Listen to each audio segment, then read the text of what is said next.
Des fausses croyances, tout à fait mortifères, ont pu s'enraciner en nous.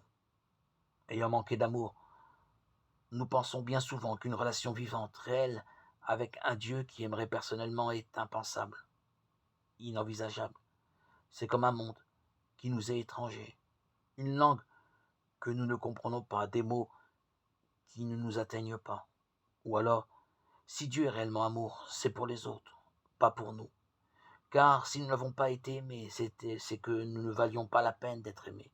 C'est notre faute. Comment pourrions-nous intéresser Dieu? Il ne faut pas oublier que la grâce est là, que Dieu changera le désert en étang et la terre aride en fontaine. Matthieu 4, 3. En comprenant que le barrage se trouve en nous-mêmes, un grand pas aura été fait une fois mises au jour ces fausses croyances.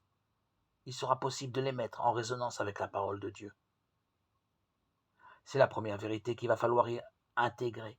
Elle est simple et fondamentale. Il n'est pas possible d'identifier l'amour de Dieu à l'amour défaillant des êtres humains. En aucun cas, les dérapages connus dans nos relations humaines ne se retrouveront dans la relation à Dieu. Dieu n'est pas à l'image de nos parents. La racine de cette première difficulté est évidemment que nous avons créé Dieu à l'image de nos parents et que nous revivons avec lui le mode de communication connu avec eux.